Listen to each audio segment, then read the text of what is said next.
Hello everyone, it's Old Guardian here. In this Raid Shadow Legends video I want to talk about resources and saving them, because in addition to slowly building up your champion collection, Raid is all about an endless stream of events that encourage you to explore different aspects of the game, and also that is best done by saving some of your resources so that you can use them during these events for maximum effect. So let's start with Shards, but before we do you know what's even better than getting good champions from Shards? That's getting good champions for free. So thank you Raid Shadow Legends for sponsoring this video and for giving me this excellent promo link. You can see it in the QR code on the screen, you can find it down below in the description. If you create a new account with this promo link, you're going to get Deacon Armstrong immediately after the tutorial is going to show up in your inbox. Then you're going to get Uugo at level 15, Tagoar at level 20 and Zargala at level 30. So just a phenomenal link to get you really started in Raid. But beyond those champions, then you want more champions and you get them from Shards. But you actually kind of don't want to open many of your Shards.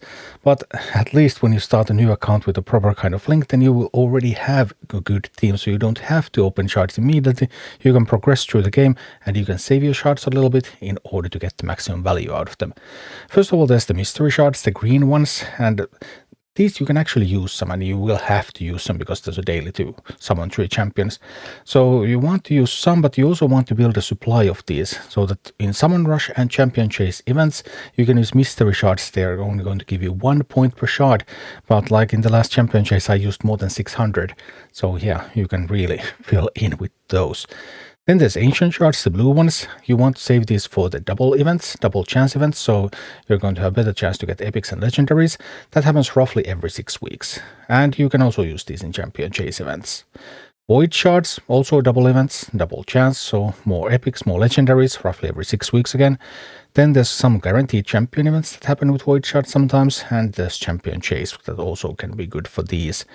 Primal Shards, again, double chance events, summon rush events maybe. Sacred Shards, again, double chance events roughly every 6 weeks. Guaranteed champion events, champion chase, summon rush. Sacred Shard is just your run-of-the-mill tool to get through all sorts of shard-based events. I made a more specific shard video to examine these in more detail because it's a little bit complicated, but that's like the gist of shards. The portal also houses fusions and fragment summons, and for the permanent fusions and for the fragment summons, well, you just got the new thing going and you can click the button and get this new champion, but you actually don't always want to do that immediately, because you could get points while you get the champion from champion chases and from clan versus clan events. So sometimes it's better to save them, at least for a little while, but obviously you don't want to keep saving it forever, because after all you want to play with new stuff. And then there's energy, and you kind of want to spend energy because you want to be below the energy cap, unlike in this picture here. This is actually what happens with a casual account. This is like my secondary account, so I just do some daily stuff and then energy starts to accumulate. But once it's over the cap, it does not recharge naturally, so you're losing more than 400 energy every day from the natural recharge, so you really would want to spend energy so that it's below the cap. But on the other hand, you also want to save energy, because when you need to do some kind of events for a fusion, for example, you might need like 2000, 5000 energy in a very short time. And how do you do that? So you can save energy in item form for big events, especially the free gifts that they give you. Once you get into a position like that, then you can start saving these free gifts in your inbox. They last for 99 days, so you can be able to save them for quite some time and then redeem them when there's an event going on and you have a big energy supply that you can use. Although very early in the game, you just want to get stuff done because you still get such a high value from getting things done. Note that inbox is generally a great place to store items, but the items there are lost permanently if they are allowed to expire. They are not automatically redeemed, they are just lost. So whatever you save in your inbox, you have to keep tabs on, okay, when is it going to expire, and redeem it before it does. And you'd also kind of want to stockpile the basic currency, the silver, because there are gear enhancement events, especially within fusion events, which are kind of important, these meta events. And a gear enhancement event is going to cost you over 20 million silver. And you can earn much of that during the event. In a couple of days you can earn surprisingly much silver, but you want to start any fusion season with at least several million silver. Preferably if you can have more so that you can just get through all of it, then that's awesome. But you will need at least several million in savings before any bigger things happen. Then there's gems, the premium currency. Well, you can always just buy more with real money, of course.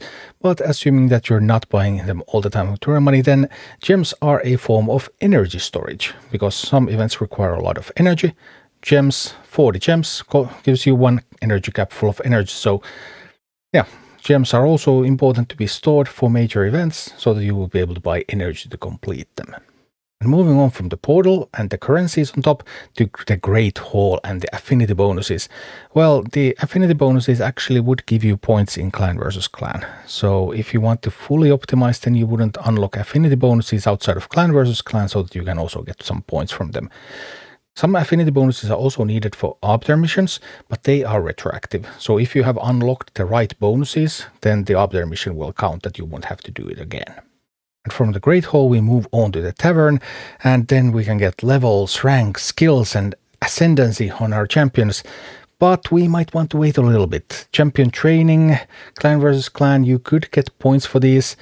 Also, arbiter missions, some of them, Ascend in particular, is not retroactive. You need to do the Ascendance when you get the mission active, and if you have already done everything, then you will have to wait until you can get more potions and more champions.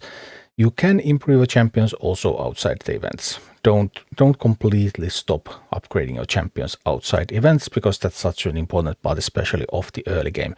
But do take note when these kinds of events are coming, and plan ahead accordingly, and have some food ready so that you can do a bunch of upgrades like when an event starts. Especially the higher rank upgrades that give you a lot more points. Then there's Forge, where you can craft gear, but you don't maybe want to craft gear at any time, because you can get points for crafting gear from clan versus clan. So yeah, there's that. Do note that forging gear and selling it makes a guaranteed profit. It always costs less to forge an item than you will get from selling it, even if you roll very low. So remember to use all your faction wars keys, and then you can use some forge mats if you start to run out of silver, so you're having money problems, then Forge can help with that as well. And once you reach level 42, you get the Altar of Souls, and you get Soulstones that can give you souls and awakenings for your champions. But you don't want to redeem those Soulstones either, because there are events that give you better odds for your Soulstones. Once you already have the souls, for example, if you buy some souls from the market, then you can awaken your champions at any time. There is no event that requires awakening, at least yet. But using Soulstones is better left until there is an event for it. Then you obviously want to upgrade your gear and get your characters better artifacts, but you might want to wait for some gear enhancement events, you might want to wait for some arbiter missions, so artifact upgrades also not something that you want to be doing all the time, and you also want to save some silver, so you want to bunch these up also and focus them on various events that will benefit from these. You shouldn't even change gear on your champions at any time. You should focus on free gear removal.